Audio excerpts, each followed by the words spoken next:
50 minutes of fun-filled enjoyment for y'all. 50 already. 50. Hey, the weather's getting better. And if you watched the weather forecast earlier this week, you would thought there ain't no way we're going to ride. Yeah, right. But you know what? We don't talk about the R word out here. Okay, so 50 minutes, you'll find out where the finish line is if you haven't already figured it out. Everybody set? Ride safe. Oh man, this is the first 50-minute Pacific Raceways crit of the season. We're still on the escape route. We were supposed to get thunderstorms today, so pretty small group. Only 11 racers. This is the 5:30 session. There'll be another at 6:45. But yeah, 50 minutes instead of 35. That extra 15 minutes makes a difference, especially since that's 15 minutes less that we get to rest before the 6:45. At least half of the group that's racing in this 5:30 event, including the two guys in front of me, guys to my left, are racing both sessions. So yeah, we're in for a big one today. The 6:45 session is also going to be the full 50 minutes. So that ends up being almost 2 hours of PR crit fun. We would likely have a couple more weeks of escape route. The track was supposed to be repaired, so the regular flat route, which basically loops around right up here ahead and comes straight back down the track that we're on right now, was supposed to get repaired. I don't know what's going on, but there have been some delays, so we'll continue to be on this escape route for a little while, which I complained about at first. And I still think is a harder route for me personally, but has been fantastic for my fitness. I've gone from like barely hanging on and getting dropped every time to like barely hanging on but not getting dropped, I guess, or not getting dropped, but just getting caught behind splits, which I have to say must be some sort of improvement. But yeah, first lap, usually way more chill in the 5:30 session. You can see like JD in front of me, my buddy, we race together a ton, or at least we have for the last couple months. I should have looked his name up. The Fount rider on the left, he's been riding in this race, in this session, the 5:30, I think every week, just kind of chatting it up. Nate from Apex. Nope, sorry, that's Colin from UW to my left. Nate from Apex, I think, is over to my left a little bit. There's Luke, former Seahawk in purple. And I don't know everybody else, a couple other guys that have been here before, but I don't know everybody's name yet. But we're starting to get to know each other, if not, personally, at least race-wise. So, yeah, the track's still a little bit wet. Yeah, it was originally supposed to be thunderstorms. I mentioned that earlier. So we were expecting really bad weather. I'd packed all my cold weather gear. I actually packed 2 sets of kit, rain booties, like the whole thing. We show up and it's beautiful, not even cold. I think I was using my fingerless gloves. I took my jacket off, and yeah, it ended up being like a really nice day. My buddy Ryder, he's also in this race. He's just off camera to my left. So 3 guys from my team. As usual, we're the most represented. But we don't usually come into the 5:30 session. Maybe I shouldn't admit this, but we don't usually come in with like like a really hardcore plan. For the 3 of us, at least, we talked for a little bit. We use this first race largely for fitness, for practice. But we did say if there were any opportunities to offer each other lead outs, or if somebody's feeling good and wanted to attack or try to form a break, to go for it. But generally, we're saving a couple matches for the 6:45 race, because we have a couple guys on the Gene Johnson team on our team that are potentially contending for the green jersey. We did have the green jersey for a couple weeks, but our teammates, the ones that had it, have all catted up into Cat 3, so have left this session. And as a result, even though their name's still on the board, like they've dropped down in rankings. So we had the green jersey. Our guys catted up, and then we lost it. so now the goal is to get some other guys on our squad back into green. I've raced almost all the sessions, so I have a good number of points, but I'm still pretty far down. I'm like number 10. JD up here, I think he's a little bit further ahead of me. He's had some, I think, top 6 finishes. But we have another teammate, Luis, who's going to race at the 6:45, who's a climber type. and I think is sitting maybe third in contention. So he just needs like maybe a podium finish to possibly get into the green. The guy that has the green jersey right now, Matt Besa, he has already catted up. So he went up to Cat 3, but technically is still in the green jersey for our group this week. They don't hand it off. When somebody cats up, you have to basically earn your way into that spot. So even though Matt's not here, he's technically our green jersey guy. But yeah, really nice guy, and I wish him the best when he moves up to the threes. And should see somebody back in the race with the green jersey in the 4-5 soon. Yeah, so not a lot to go off of for the first, maybe 25 minutes of the race. I don't think there were any real serious attacks. I think the guys that could really contend for this first race, since we're all racing in the second session, are kind of keeping like a few of their matches, or I'll use a different analogy, keeping their powder dry for the second round. Myself included for sure. Like I'm on the front here, but what I'm doing is watching my heart rate. You can see me. You can kind of see the camera bobbing up and down. As long as I stay below, my cutoff was 167. As long as my heart rate stays below 167, I'm fine being on the front. I don't want to just sit in the whole race and do nothing. But I can see I'm not going hard. There's only 11 of us, so might as well. My heart rate's it's fine. 160s is a good race heart rate for me. I'm finally to the point where I'm not at the point of being dropped at the top of the hill every time. I'm hurting, but you'll see in this race and then in my next one that I'm in the mix a bit more. The only time I really get into trouble is if somebody attacks hard into the base of the hill and then over the top of the hill. If I get if I have to do those like back-to-back efforts, then usually I'm in a bit of trouble. But otherwise, just hanging in there. I can see Cosmo in my rear view. I don't think he's on a team yet, but he always comes out to the races. Got a chance to talk to him, not this session, but in the 645 session.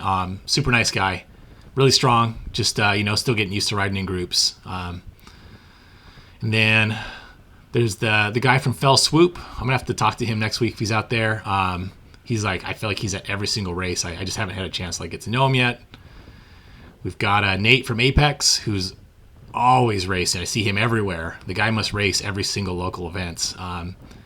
He's in the race today, and I'll end up chatting with him a little bit more in the 645 session as well. God, what else can I say? There's not a lot that goes on. So I will timestamp when the important race winning moves occur. But I think, let me look really quick. I marked them in my timeline. Let's see.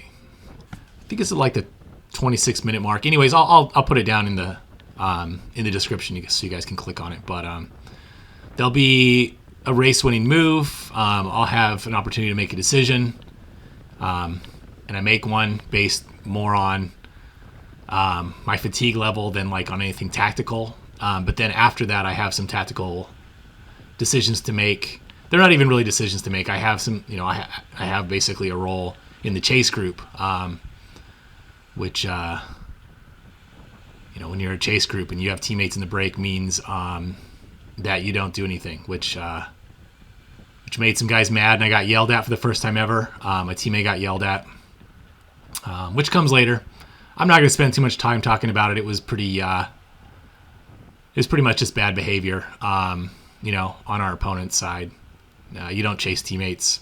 That's kind of basic. That's kind of like bike racing 101. If you've got teammates in the breakaway and the break ends up being 3 guys, one of which is my teammate, so it's a guaranteed podium spot for us. You don't chase that down. That's that's bike racing 101. Don't chase your teammates. I think actually when I first joined the team, one of the first things that our Cat 1-2 guys said, it was their first kind of instructional moment aside from stay in the draft is don't ever chase your teammates. So hopefully that's kind of hopefully maybe the guys that were yelling at us, watch this video and take a moment to think about that. I played a lot of sports for a long time, played football, volleyball, rock climbing, which isn't really competitive in that sense. But you know, I've had my fair share of trash talking. I enjoy it, but you know, it wasn't trash talking this time. It was pretty disrespectful. So keep that stuff to yourself. Understand race tactics, and I think we'll be fine. But yeah, anyways, spending too much time on it. Don't want to give it too much energy. But otherwise, the race was it was a lot of fun. A lot of good guys out here. This guy in orange, another person who I need to get his name. He's also in like every single race. He's another bigger guy, and you know, he's always trying hard. He likes to come up to the front, and whenever I get him a review, he's always got the pain face on, which I like. He's always got the suffer face going. Yeah, Big Luke up here in front of me. I got JD to my side. JD's, I don't know, he always likes to sit out in the wind. I think he doesn't like to be trapped inside the group. So he's just sitting out there getting ready to respond. I think he's watching the fountain guy up here. We've got Nate on the front from Apex, and then we've got the fountain guy, whose name I don't know, off to the right. Both guys that are, you know, that are likely to make moves. So you got to keep an eye on them. Got Ryder kind of drifting up on the left here. If you haven't raced this course before, this section right here is actually a downhill. So there's a point later in the race where I'm on the front, and I think I'm doing like 250 watts and like 26 miles an hour.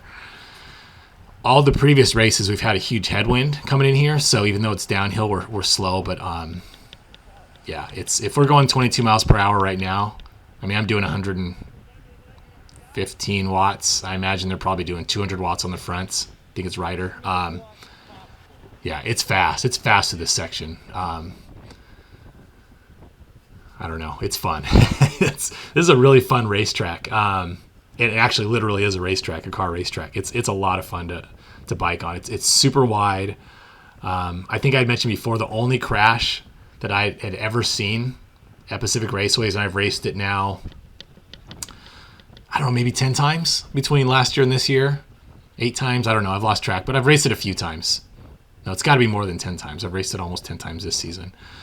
I've only ever seen one crash, and it was a solo crash. I think either the guy's chain popped or his pedals, his shoe popped out of his. I don't know what happened.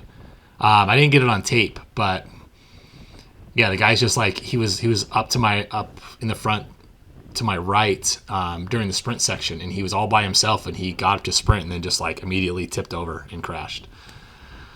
I think he was okay, but point being, it's really wide. When people are, you know, fighting for, like, to fight for position here isn't that big of a deal. So like when it comes to a section where you want to get up near the fronts for the final sprint, or you want to, you know, whatever it is you want to do, you can do. You just have to be willing to eat a little bit of wind. I think the courses where crashes happen more often, at least in the 4.5s, are races where, so a good example is Tour de Dung. I have a video up for that. I didn't get the crash on video, but as far as I know, there's been a major crash at Tour de Dung every time it's been run in the last couple of years. And it's been at the finish line. And the opinion of just about everybody I've talked to is because they, you know, they're forced to, right? The race is forced to keep the race on one side of the road, so no crossing the yellow line. And so what happens is you can only get, you know, I don't know, maybe 5 or 6 bodies wide at best, but you've got 50 to 80 guys in the race, you know, and 60 of them want to move up, right? And you've only got 6 lanes to do so. And so people, they get a little aggressive. They start crossing wheels. People start bumping, and they start crashing. So maybe this is just another advertisement for Pacific Raceways, but it's so wide, you can move up. You just, you know, again, just have to be able to suck, you know, be willing to suck a little bit of wind. And I think it keeps it nice and safe. The road's also pretty clean. There's very few, you know, parts where there's like cracks in the road. I mean, there's a couple little cracks here and there. Actually, on the main course, which we're skipping doing the escape routes, there is kind of a rough section. I don't think it's so rough that it'll knock you off your bike, but people sometimes will get a little nervous and change lines a little abruptly in it. But again, I've never seen a crash there, and it's usually fine. So All right, what are we, 15 minutes into the race? And it looks like a group ride, which basically it is. I mean, my heart rate's at 148, which is my... It's coming up a little bit here, but it's like that's like my zone 2, a little high zone 2. So, yeah, we're just chilling. It's hard to stay away with this hilly course. I feel like with the flat course, there was a breakaway every single time in the 4 or 5. There were always breaks. Even if they got brought back, if they were brought back, at least, you know, they always formed. I think what you get, here goes Nate with an attack. Nice. Okay. And Ryder is right on it. Good job, Ryder. God, I forgot about this. Cosmo's there. You know, Colin's responding here in UW, and Ryder, dude, that was brilliant. There's JD. He must have been way back, but JD wants to be in the mix, and so he jumps in, and yeah, I'm like high 170 heart rate, just like that. Boom, went from like 148 to 178 in like the matter of like a minute, right? Just responding. I don't think that was a preem lap. This is the finish line. Yeah, it's definitely not. If this is a preem lap, like the sprint would have continued. Okay, next one's a preem lap. I just saw the bell. So yeah, good job on Ryder and Cosmo. They covered that beautifully, and Ryder especially. Like he's, you know, he's in his first year, and he's gotten really good at covering moves. He kind of just like hangs out and watches. And Nate, that was a great attack. You know, it's just, I think Ryder was, you know, Nate, if you're watching this, I think Ryder was just, you know, he was just keeping an eye on you. He's good about that, right? You know, knowing, you know, who's going to attack and win. I mean, JD and I definitely like weren't as aware. I was out of position, but admittedly, I'll cover moves if it's flat, but I'm afraid to cover any moves on the hill because that might lead to me getting dropped. So I'm a little bit less functional as a teammate in that situation, but you know, moves when it's flat or moves downhill. Not that there's a lot downhill are great for me. When the course gets flat eventually, I'll cover almost everything. I usually can. And for anybody watching this, it'll get, whoa, forgot about that. I don't know what happened there. Maybe I'll go back after this and at the end I'll put like a little, I'll do like a little slow-mo. Something really weird happened there.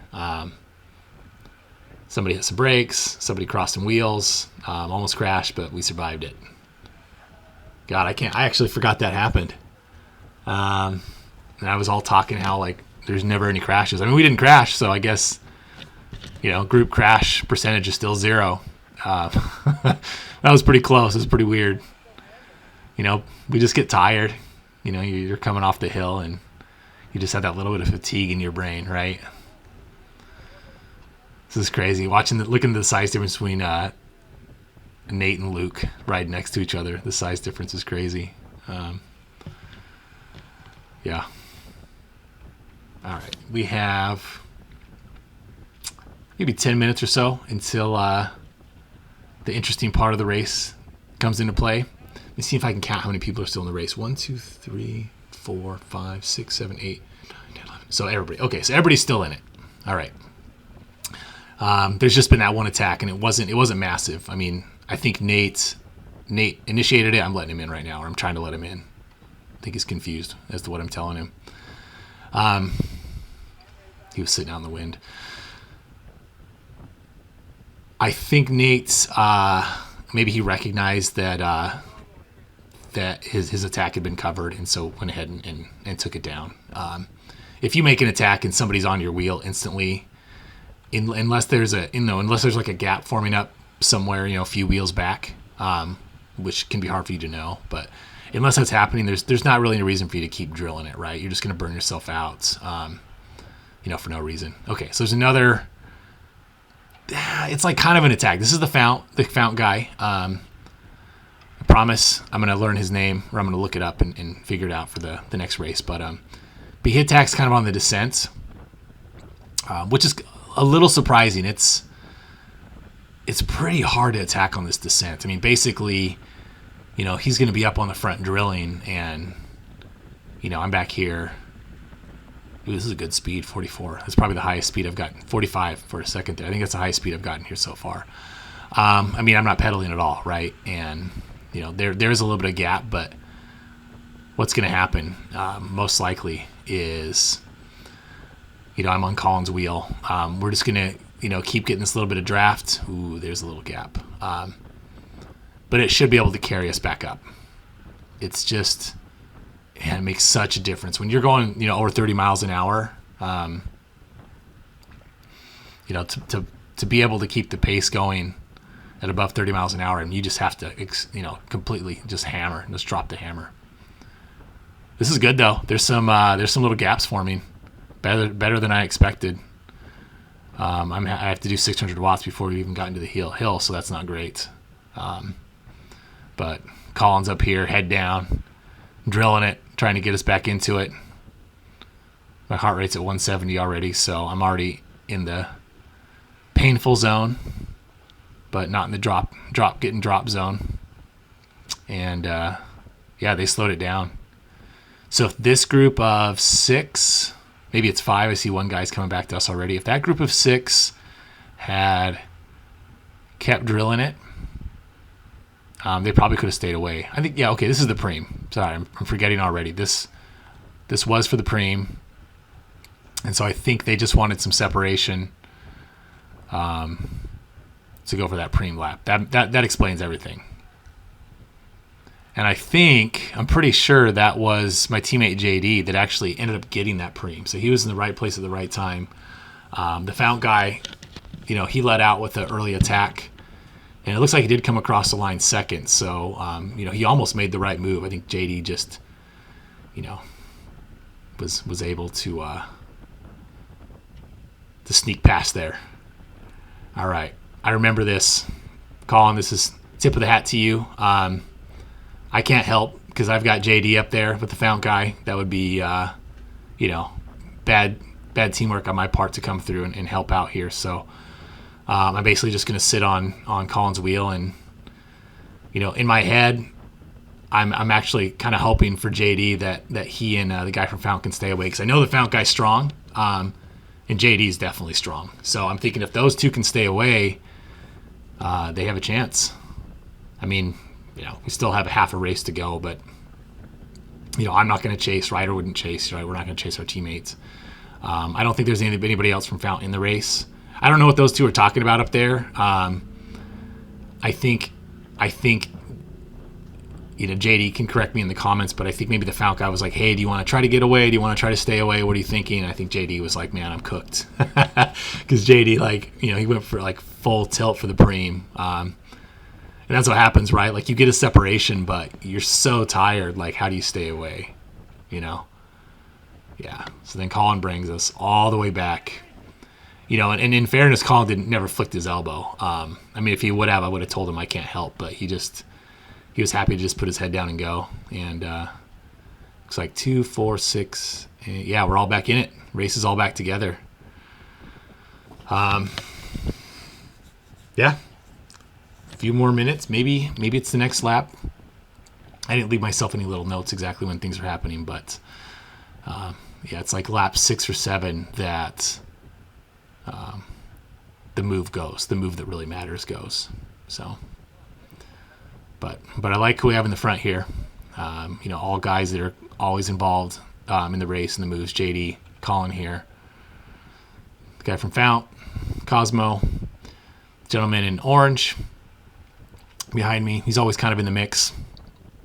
I'm pretty sure he doesn't have a team either. I didn't see any logos. I'm just popping up real quick because I know JD's on the front and he just put out an effort, and I know he's not going hard, but I'm not going hard at all. So I jump up there to give him a little bit of draft while we just kind of pedal along easy. I think probably one of the main differences between racing in the 4.5s and racing in higher cats is, so after that preem lap, when everybody's a little bit tired, we're all pretty content to just recover. Everybody's like, hey, we'll just recover, that's fine. In the higher categories, usually what's going to happen is racers are going to take advantage of that, right? guys going for the preem, they blew themselves up. This is the time to, I don't know if the phrase is a counterattack, but basically make an attack after the preem's gone, right? I've talked about that in other videos.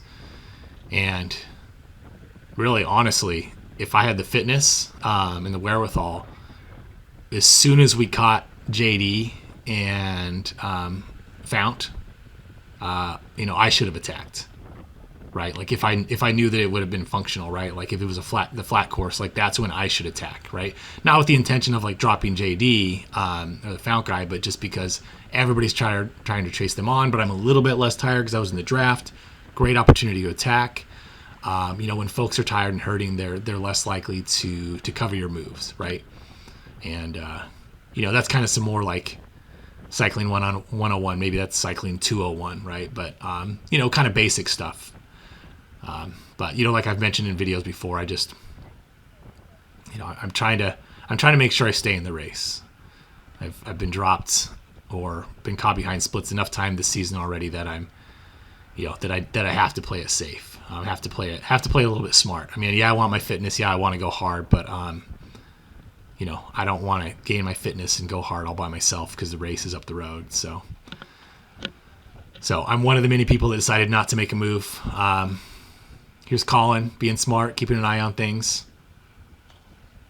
You can see if I'm going up this hill, if you ever see like my power and I'm going like under 700 watts, for this hill anyways, and for me, like that's going easy. Like, so this is probably the easiest we've ever come up the hill. So I didn't even hit 170 BPM until we got to the top. So I think that preem lap took a little bit out of, everybody's sails, so to speak.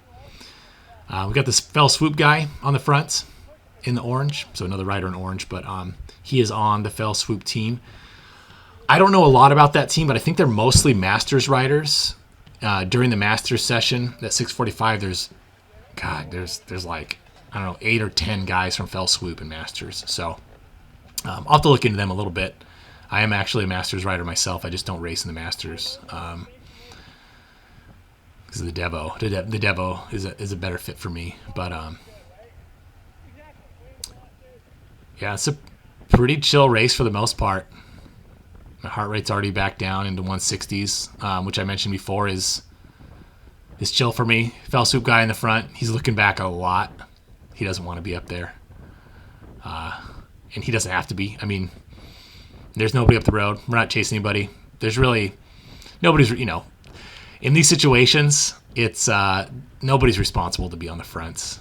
I mean, you could say theoretically like Gene Johnson could push the pace, but I mean, what's the advantage of that for us, right? Okay. Rider from Fount. Oh, I remember this guy. He does this. I don't know if this is like a thing that like their club teaches or if it's just him personally. One of my buddies does this too. The go left, go right, go left, go right thing. He's not doing it as crazy this time, but last week he was like whipping back and forth left and right.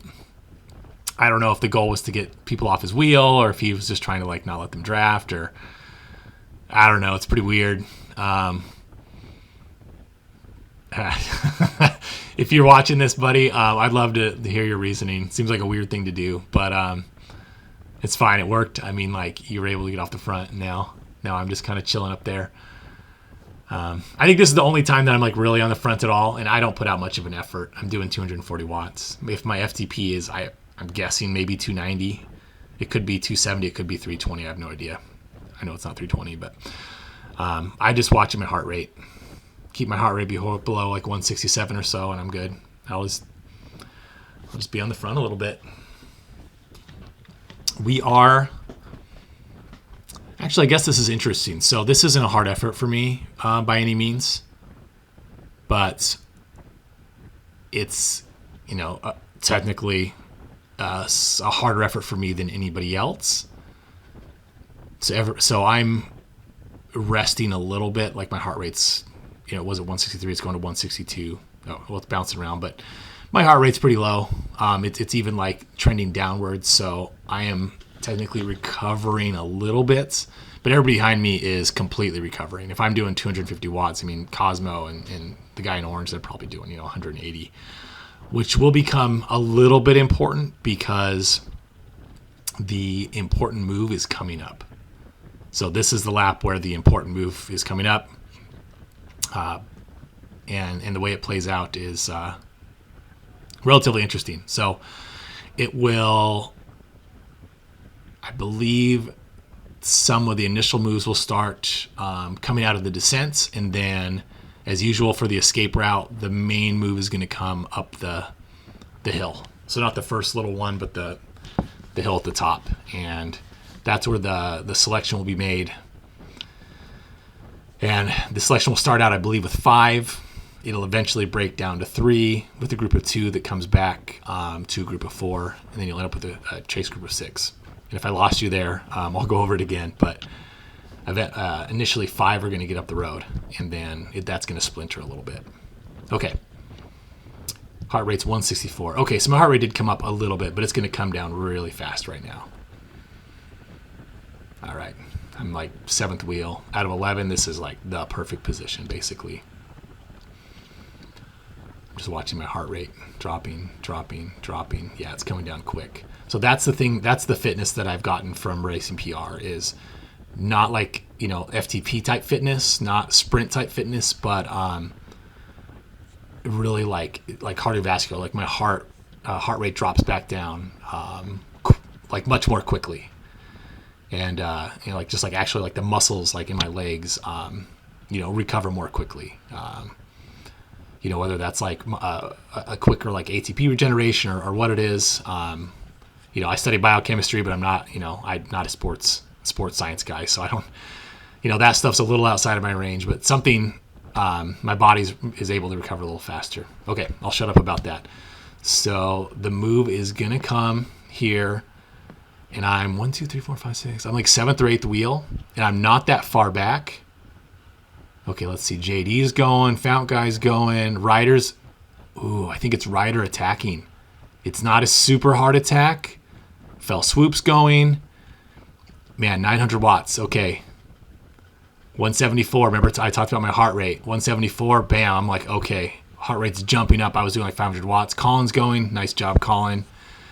And I saw, so the decision I had was I saw 2 teammates and 2 opposing teams go up the road, right? So that would be a break with 2 of my guys and then 2 opposing guys. And I was hurting.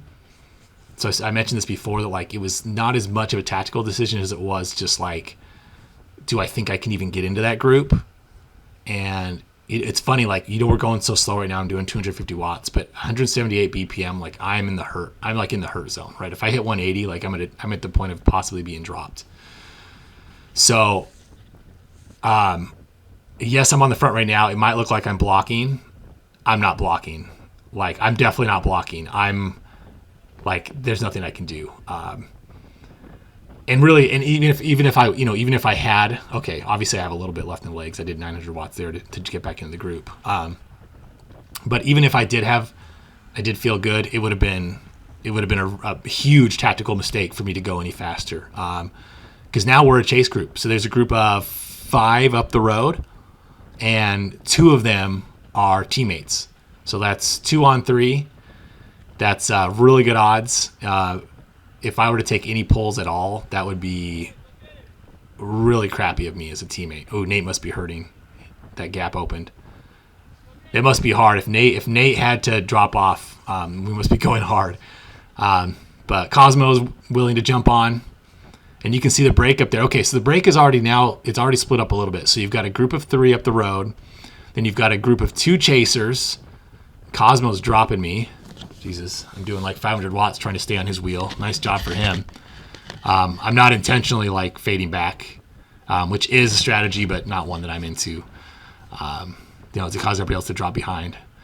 I'm still in the 170s. I'm still big time in the hurt locker. Usually I'm in the 160s coming through here. 320 watts. I'm doing over threshold. Cosmo's doing a nice job, actually. Poor guy's looking back, hoping that somebody can help. Okay, here comes Luke. This is good because I'm actually about to get dropped too. So Luke gets in there. I'm like, I know I have to get on his wheel. I don't want to be like the one guy that gets spit out of this group while I have 2 teammates up the road. That would be a bummer. And the chase is on. Race is going. So still have the group of 3. I can see that they're not like in one straight line, so I think they're messing around up there a little bit, or maybe somebody's just coming back after taking a poll, but they're not maybe as organized as they should be. But they are, let's see, 1, 2, count in seconds, 4, 5, 6, 7. Yeah, they're maybe like 10 seconds ahead of us, which is not much. They might be a group of 4. Sorry, the rear view camera's blocking the view right now. Is it a group of 3? But then there's a chase group, which we're closing in on. And I drifted back a little bit, mostly due to fitness, not tactical, but this is really where I should be anyways, right? Okay, and this guy, he wants to go. I think he's going to try to bridge to the group of 2, which can be a good tactical decision, right? He's a solo racer. This is his chance to get in the mix. So he's going to go. But as soon as he goes, we hit the descent, right? So now he's kind of, he's in an unfortunate position, right? You've got to be able to catch that group of 2 before you get into the descent. Then you can draft on them on the way down. And my heart rate is starting to come down a little bit, but I remember that I'm still hurting here. I know that I have teammates up the road, but I do have that gut feeling right now that I'm like, I lost my opportunity. Which now I know, looking back, like this was fine for me to be where I'm at. Yeah, so we're splintered all over the place. So group of 3 up the road, group of 2, group of 1 guy's trying to bridge. It doesn't look like he's going to. We're about to catch him. Cosmo and Nate doing a great job. Oh, here goes Nate. I think he's going to try to... Is he going to try to kick across? No, he just puts in a little effort. But people are going. It's hard. I mean, I had to hit 700 watts for a second there. So now, group of 3, they're still probably only 10 seconds or so up the road, maybe 12 seconds at this point, but they're close. It's a group of 4. It is a group of 4. Okay. I had it wrong this whole time. It's a group of 4. And man, we're getting close. I'm in the very back, which is dangerous. Oh, what's my wattage? My heart rate's at 170, so I'm hurting. My watts aren't super hard. I do remember this moments. I saw these guys 2x2, 2x2. I was like, okay. That means they're not going too hard. I can stay in this. I just want to hang in there. Just want to survive. Heart rate's coming up mid 170s, so I'm still okay. Like, I'm not going to get dropped, but I'm not feeling good. Man, it's so close. Like, it looks like we're going to bring them back, right? Like, if you're watching this, like, it looks like we're going to bring them back. And I'm in the very back of the race. I didn't realize this. I thought there were guys behind me. So that group of 4, oh man, that has got to be so painful. The group of 2, okay, so we caught the 1 guy. The group of 2, man, they are 2 seconds off the break. Like, they're 2 seconds away from getting into the break. And I'm pretty sure they don't do it. That is, oh man, those guys. Oh, that's gotta suck. They're so close. Yeah, even the breakaway splitting up a little bit. Okay, so they weren't controlling their pace very well. They must have been going a little too hard over the top. Yeah, okay, so the breakaway now looks like it's a group of 2 following, and then a single, and then now it's 5 of us chasing. Messy. It's so messy. Okay, so at this point I know that I'm officially like in the chase group, and my job is to basically do nothing. These guys are going to try to chase back on, and the worst thing I could do as a teammate is chase back on. So what I'm going to do, you can see what I'm doing here, right, is I'm keeping myself out of line. I'm not going to block. I'm not going to do any like kind of, any stuff like that. That's not my style, but I'm not going to go to the front. So when Luke drops off the fronts, I just get on his wheel, and what I should do here, if I'm being polite, is get on Cosmo's wheel. Am I being polite, or am I not paying attention? Yeah, I'm not paying attention. Oh, I think that was the first time Luke complained at me. He's like, "Hey, bud, you gonna help?" Like, no, I can't help, right? Like, I can't help. We got 2 teammates up there. I'm not gonna help. I should have dropped back on Cosmo's wheel. But I think at this point, like, I was getting distracted by the complaining. because I'd never had anybody complain to me before. But I get it, right? Luke's like, come on, man, let's go. And then Nate, I think Nate recognizes, he's like, hey, man, what are you doing? Why aren't you helping? And I was like, oh, I've got a teammate up. And so then he's talking to me here, and he's like, hey, that's fine, but, why don't you just, like, stay on the back so that you're not, so you're not blocking. Which technically I don't have to do. I mean, I could be one of those, I don't want to say douchey, but, like, I could be one of those kinds of riders that's like, okay, he's flicking his elbow, but I'm like, dude, I can't. I'm not supposed to pull. Well, he's like, hey, man, can you just, like, it'd be, like, more polite of you to just sit on the back. So that's why I drop over here. I'm just like, yeah, you're right. And then Cosmo and Luke will go. I think Luke was still getting mad at me, but, you got to understand, right? You don't chase teammates. It's that simple. So now I'm doing, like, the polite thing, the right thing, and I'm dropping all the way to the back. That was, like, good of Nate to mention it instead of just getting mad. So, group of 4, we're chasing. In a perfect world, what I would do here is I would sit in, and then if we caught the breakaway, I'd be the most rested, and then I would attack. But we're not going to catch them. And, in all honesty, like, if we did catch them, it's unlikely I'd have the strength to stay away. But just food for thought if you're thinking about race strategy. So yeah, now it's just my job to sit in. I'm not gonna bunch sprint against these guys. Again, just not my style. Like, if I'm just gonna sit in and they're gonna do all the work, I'll be cool about it. Like even here, like, I'm not gonna take Luke's wheel. You can see I'm not pedaling. I'm letting Nate take the wheel, which it's like, it's about as polite as I can be for a wheel sucker, which is what I am right now. Just sucking wheels. My heart rate's back down. I forgot to mention, my battery dies on my front camera at, like, the last lap, but you won't be missing much. The breakaway gets far enough away, so right now they're maybe 15 seconds. Maybe 20 seconds. I don't know. They look really close because we're on a hill, but they're farther away time-wise than that. In the group of 3 that we're catching right now, so those are the 2 guys that were chasing the whole time, trying to get into the break, so, like, for an entire lap. Oh, sorry. This is confusing right here. This is part of the women's race here on the right. These aren't guys from our race. This is a different race entirely. Oh, you know what? I'm sorry. I said 15 to 20 seconds. I was counting from those guys. I thought that was our break. No, those are the women. Our breakaway group is... My rear view is blocking it, but we can't even see them. Okay, so they finally figured it out. They finally got themselves together. Yeah, I can't even see them on camera. They're probably just behind my rear view camera. We'll probably see them when we get into the straight. But yeah, they're definitely gone at this point. And then we caught that intermediate chasing group, which had my teammate Ryder in it, and the guy from Fell Swoop, and I don't know the other guy's name. But now the breakaway, I know the composition. Oh, Luke's here bitching. Sorry, I shouldn't say that. Complaining. He's complaining to my teammate Ryder, hey, man, why aren't you going to work? Well, Ryder, for one thing, was just in a chase group and is exhausted. But, Ryder's smart. He knows not to chase his teammate. So he's, let people complain. If they don't understand bike racing, oh well. So he just lets the guy come through, and then I can tell by the way he's bouncing on his bike that he's tired.